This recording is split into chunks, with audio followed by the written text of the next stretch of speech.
Así que Ambas eso cámaras. seguramente va a terminar de darle forma a este gabinete, pero bueno, se entiende que son todas personas muy leales o conocidas por ser muy leales a Donald Trump. Son personas que seguramente van a estar en este gabinete, reitero, porque solamente se necesita la aprobación del Senado y es muy probable que por la conformación de las cámaras se termine aprobando. Para profundizar y analizar un poco más en detalle estos nombres y qué puede representar esto como desafío, sobre todo para nuestra América, estamos en comunicación con el colega Bruno Sgarzini, periodista internacional, analista internacional.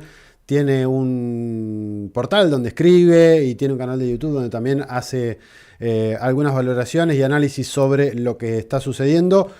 Actualmente, por lo que hemos charlado, en Francia, a punto de volverse para Argentina para saludar. Colega, además es compatriota, así que le agradecemos por haberse tomado estos minutos para charlar. Bruno, ¿cómo estás? Nicolás y Miranda de este lado.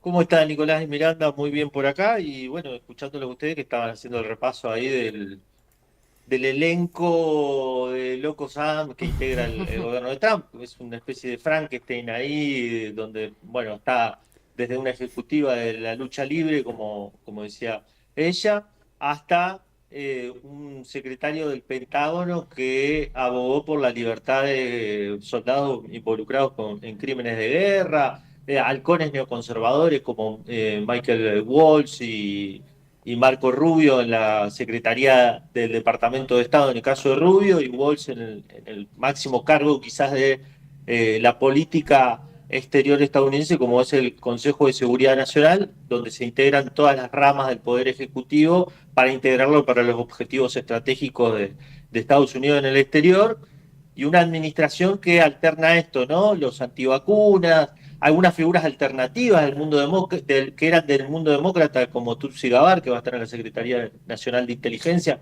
una figura que abogó por un acuerdo de paz en el inicio de la guerra entre Ucrania y Estados Unidos, que estuvo en contra de la intervención estadounidense en Siria apoyando a los rebeldes moderados, entre comillas, las Ujú. facciones yihadistas, muy crítica por parte del establishment de seguridad, el antivacunas Kennedy, como decía muy bien Miranda, y después estas figuras que son medios inclasificables, ¿no? Como la ejecutiva de la lucha libre y este hombre que está en el Pentágono que era presentador de Fox.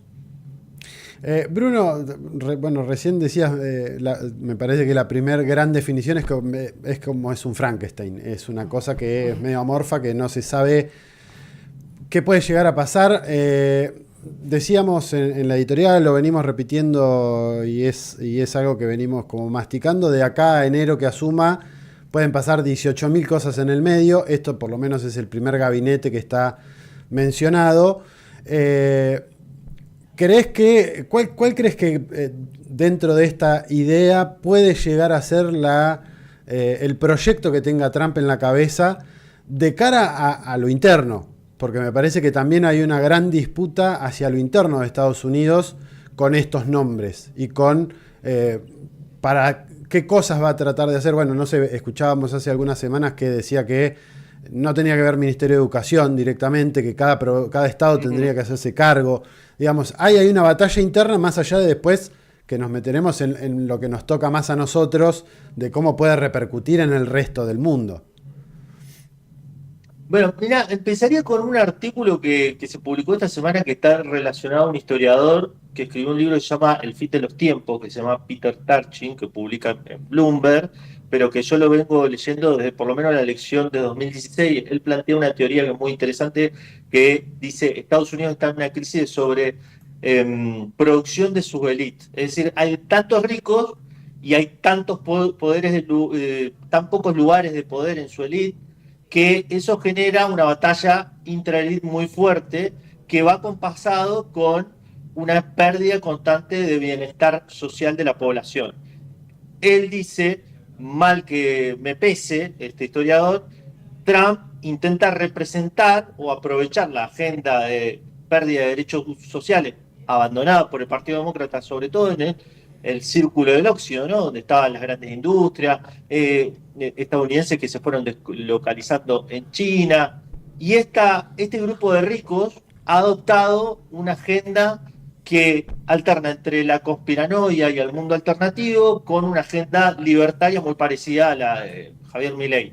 Por ejemplo, vos decías, está a favor de que le dé la educación a los estados. Y acá hay una discusión central en los estados republicanos, porque hay una gran cantidad de billonarios que se han subido a la agenda de Trump, que plantean la privatización de la escuela con un esquema de, lo escuchamos con Milei, vouchers escolares, vales escolares, la libertad de elección de los padres, que aparezcan las escuelas, el modelo de escuelas privadas, universidades privadas, y que el Estado subsidie, entre comillas, a los padres para que elijan a dónde mandan a sus hijos al colegio, que es de una manera de encubrir el avance de una formación evangélica, conservadora, donde los derechos sociales, entre comillas, o respecto a las minorías y a la elección sexual de cada quien, termina siendo barrido por esta mirada monocromática de una escuela privada. Hay una primera agenda, pero este grupo también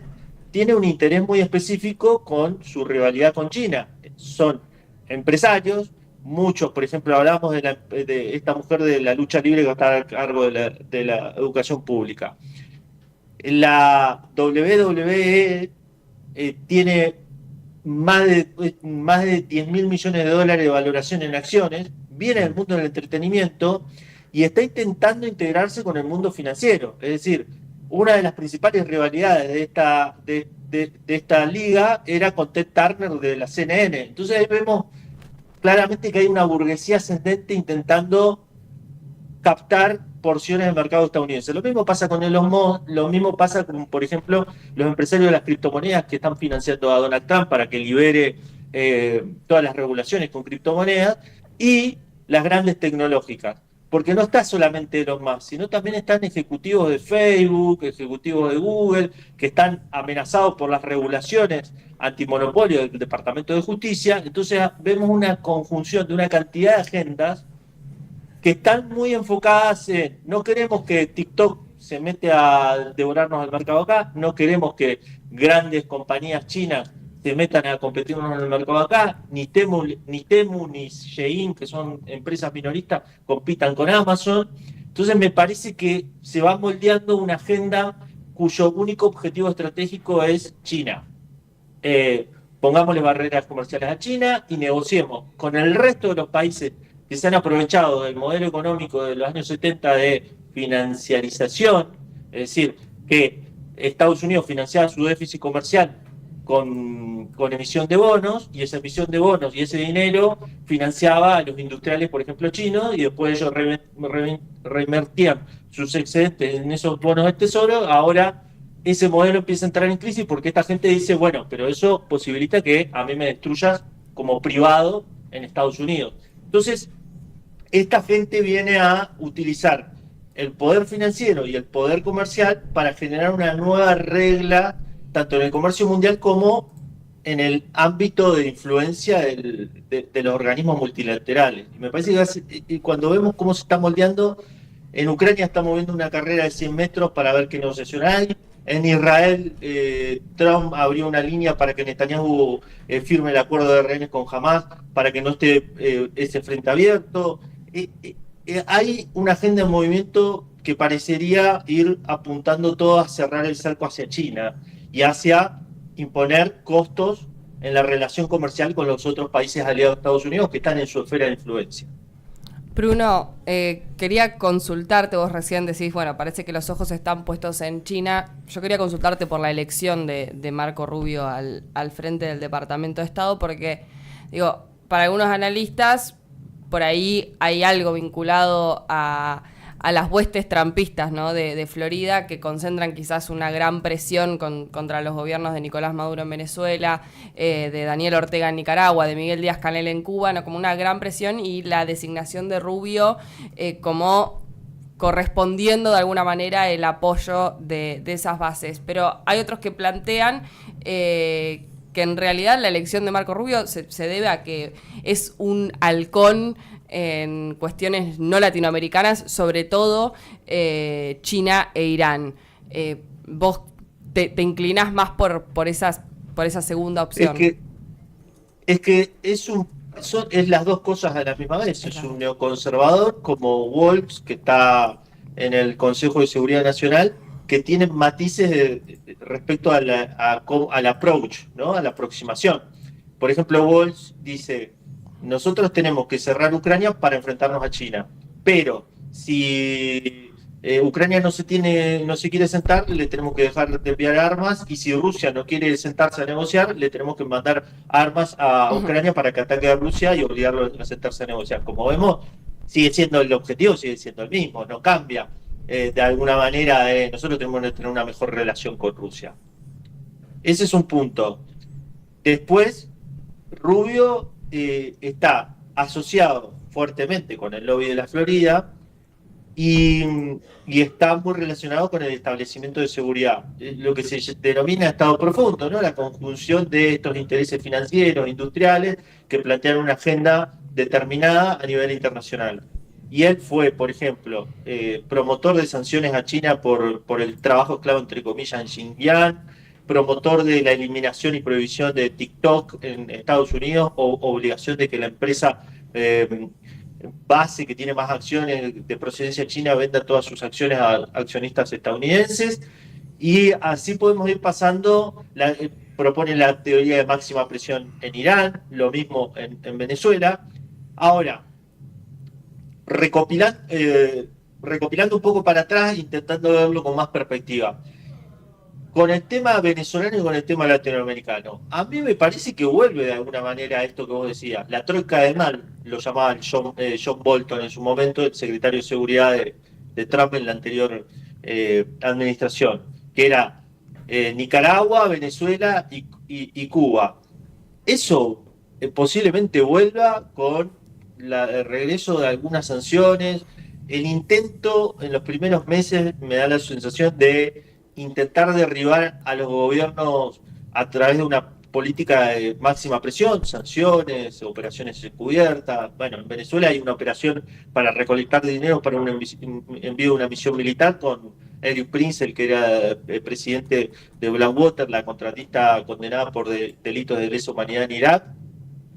Y a mí me da la sensación que a Maduro va a ser el primero que le van a apuntar, y posiblemente lo intenten asesinar como lo asesinaron a Soleimani en Irán, ¿no? En el medio de las negociaciones. Soleimani, el alto general iraní, dirigente de la fuerza Al-Quds, que tenía representación con las milicias chiíes en Irak, en Siria y con Hezbollah en el Líbano.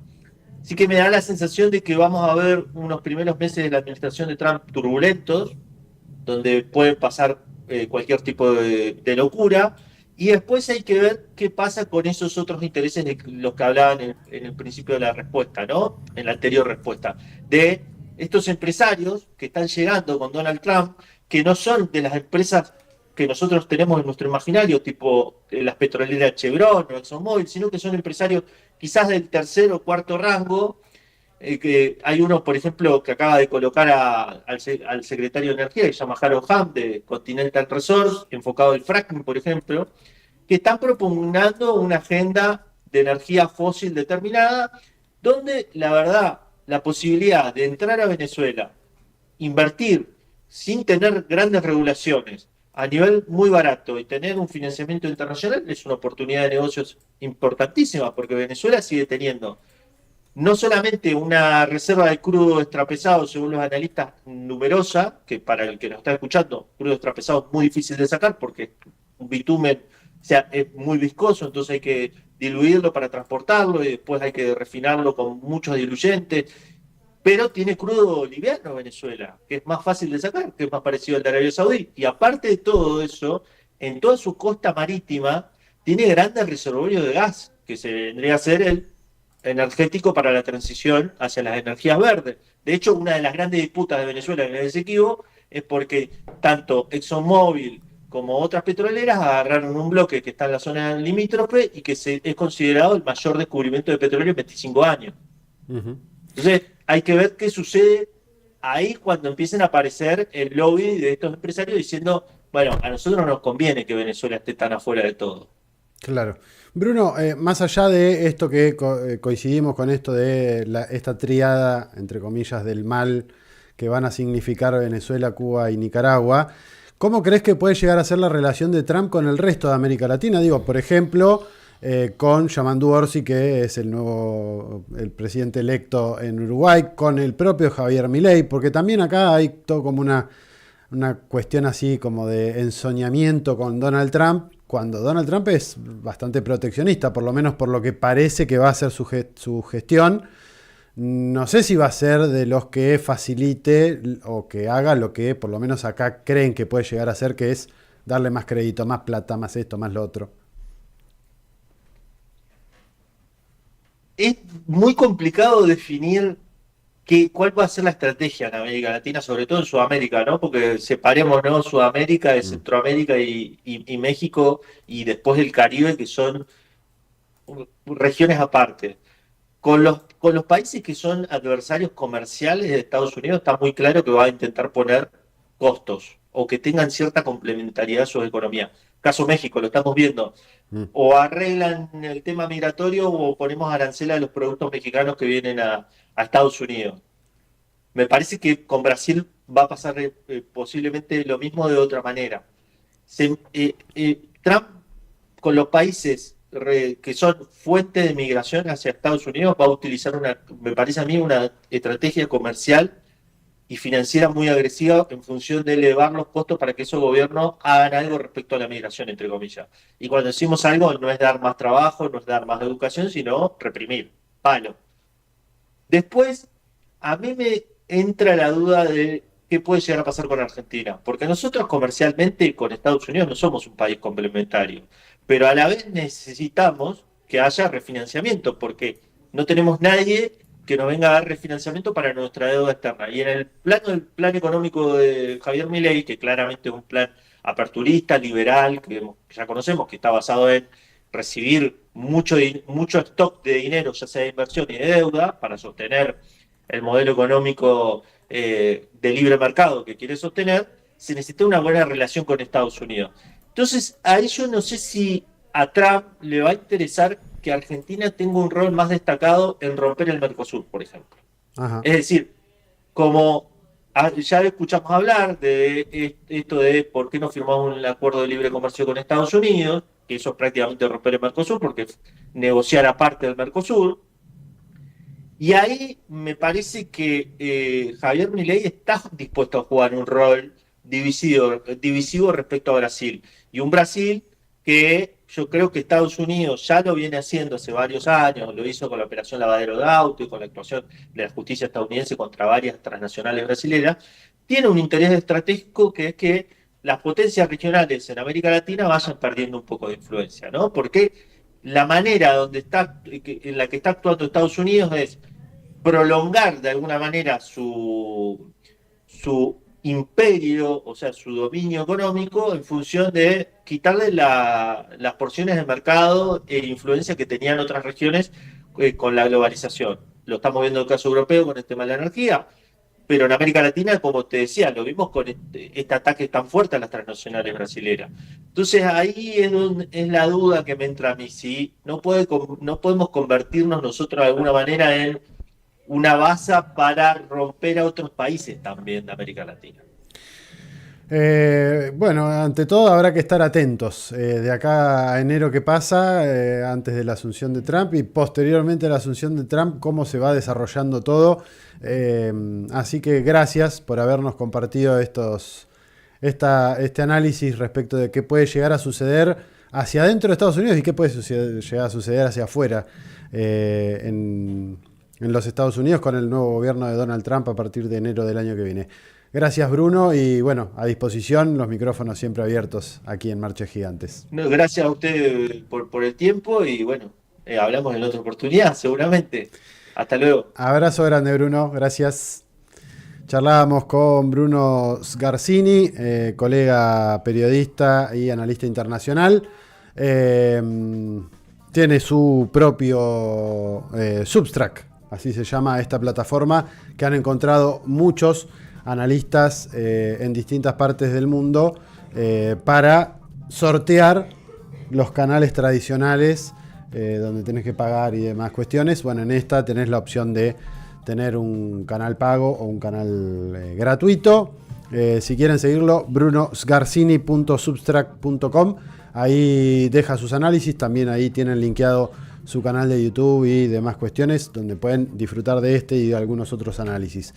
Hacemos una breve pausa, escuchamos algo de música y a la vuelta seguimos porque todavía queda muchísimo para seguir